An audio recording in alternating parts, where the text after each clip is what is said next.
Hi there, thanks for stopping by. Today we're going to break reality using a glitch named Hyrule Overloading. You might have heard of inventory overloading, where you take, for example, multi-shot bows and drop them with electrical arrows equipped. The effects of Hyrule Overloading are pretty similar, but this one does even more than only overloading your inventory. It's really not a useful glitch, but it can be pretty fun to mess around with. Here's how to perform it and what it does.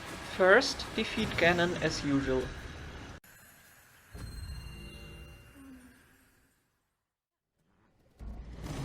When you're spawned on Hyrule Field, grab or leave the Bow of Light and ride to the Mabe Village ruins. You'll find two metal boxes that we can use to stasis clip out of the barrier. So, use Magnesis to align one of them with the barrier and use stasis to fully charge it into the direction of the glowing barrier. Now hurry and squeeze yourself between the box and the barrier and wait for the stasis timer to run out. Congratulations, you escaped the final battle. Now ignore Zelda telling you to hurry to shoot a glowing spot and make your way to Hyrule Castle.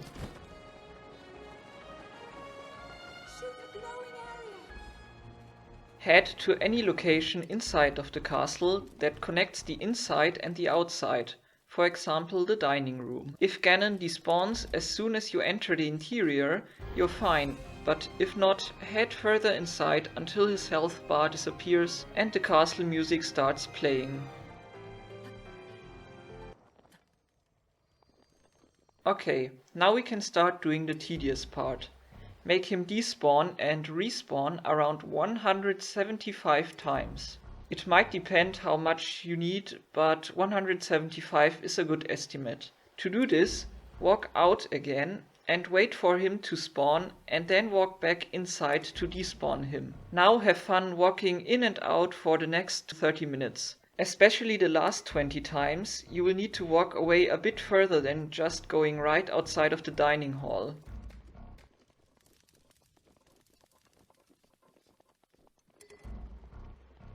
You'll know that the glitch is ready when you can walk all the way up to the Malice without Ganon respawning.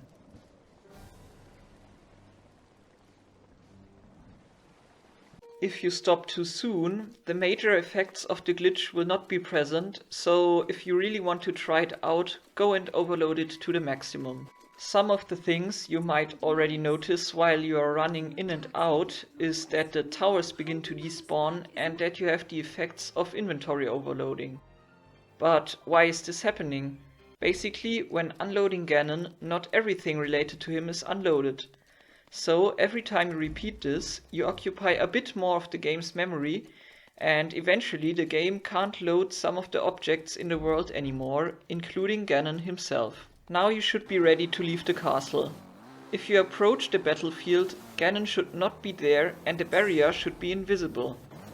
As usual, for escaping the end fight, there should be also no NPCs and enemies except the ones traveling between locations. Okay, now that we've activated the glitch, what can we do with it? Keep in mind that depending on how overloaded the game is, the effects I will describe in the following might not work or turn out differently. A good sign that your game is really overloaded is that you are unable to use your Sheikah runes.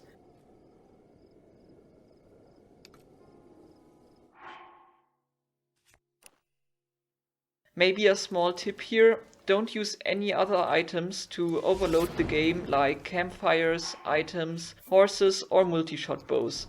Every time I tried it with those added, I wasn't able to achieve the full effects. I think this is because they only contribute to overloading when you are close to them, and they despawn when you are going too far away while Ganon's effect is global. Now that that's out of the way, let's start off with some of the basic stuff. As already mentioned, you should be in the inventory overloaded state the entire time, meaning that Link also turns partially invisible in your inventory. You also can't hold any items or change what you're holding or wearing. You might also not be able to pick up items from the ground. And again, some of the runes just stop working. You will not be able to place down bombs, which can be quite annoying since you won't be able to perform any wind bombs. If you happen to still find magnetic objects, since most of them should be despawned by now, Magnesis will also not be able to pick them up. The towers have also turned invisible, leaving their platforms hanging in the air.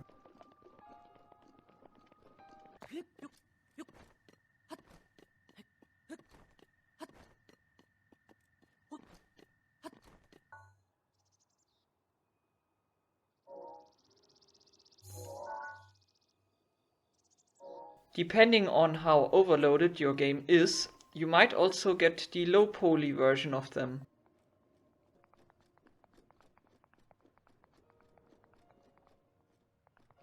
But not only the towers are affected, sometimes entire pieces of the environment are gone, but their collision is still active.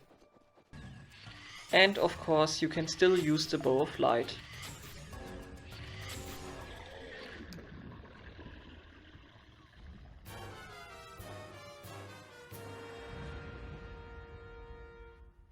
The same goes for shrines.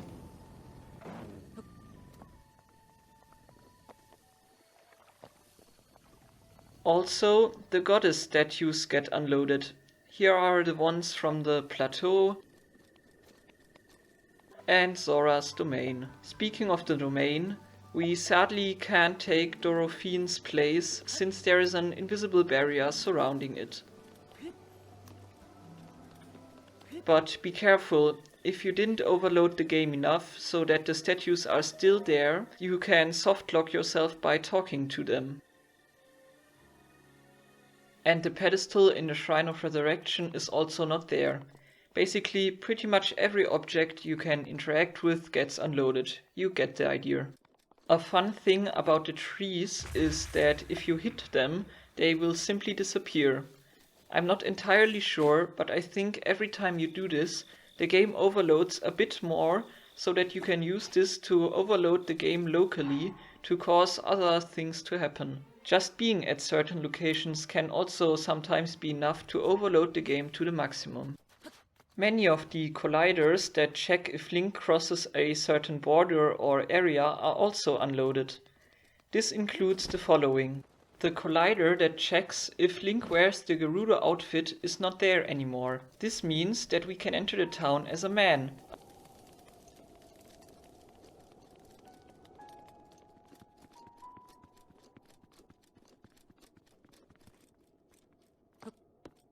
A fun thing is that the Gerudo Secret Club door is also missing, meaning that we can simply walk into it.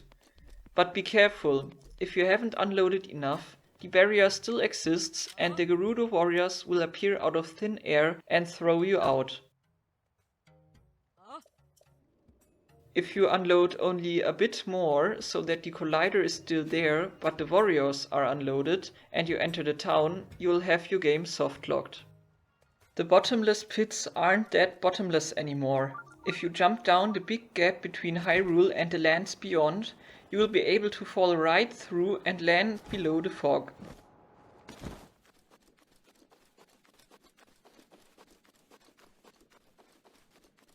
You can either walk around for a bit or climb up the wall on the other side to reach the surface. But if you want to do this, there are easier ways to escape Hyrule. Be careful, some of the terrain has no collision.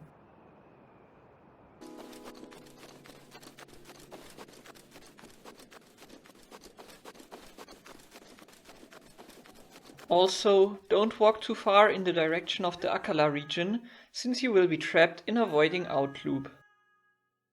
The Lost Woods also won't catch you inside of the fog anymore, meaning that you can just wander around in them as you want. I didn't get this to work, however, even though the bow didn't shoot any arrows and the runes didn't work. Also, getting caught will reset the glitch.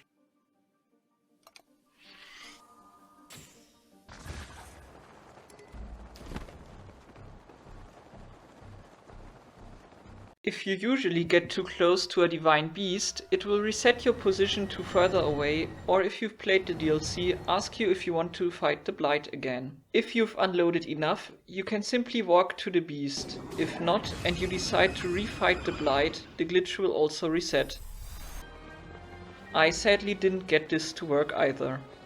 Another thing worth mentioning is that each night from there on will be a Blood Moon night, since that is what happens in the Ganon fight as well. But don't worry, that is not a real Blood Moon that could clean up the glitch, so you don't need to worry about losing your progress each night. Okay, here are a few more things I want to answer. Should I save the game after escaping the fight? No, you should not. This is beyond the point of no return, and if you would do so, you could not get back to a state where you aren't fighting Ganon on Hyrule Field. Will this have any impacts on my game? As I said, not if you don't save the game. You can simply reload the save before defeating Ganon and everything will be back to normal. Can you use the teleporter functionality? No, since the final battle disables teleporting. You will need to walk everything or use wind bombs. Do I need the DLC for this? No, there aren't any DLC items involved. Some of the effects don't work as you showed. This is most likely because you didn't overload the game enough. Make sure that Ganon doesn't respawn anymore and try to not locally overload the area when going in and out of the castle area. Check if you can still place bombs and if Link is invisible in the inventory. If not, the game isn't overloaded enough. Try holding an elemental rod or overloading the inventory using bows with electrical arrows. My game soft-locked. Well, that happened to me around 3 or 4 times while experimenting with the glitch. This is most likely because the game tried to access some resource that wasn't loaded in. Try not to risk anything and don't talk unnecessarily to NPCs and similar stuff to avoid this in future attempts. For now, you'll have to close and reopen the game to restart. And that should be it. I know, this glitch doesn't really have any applications, but the effects of it can be pretty cool. I also know that it takes a lot of time to set up, and it might not always work as I described, since the effects can vary strongly depending on many factors. I hope you enjoyed the video and I'll see you next time.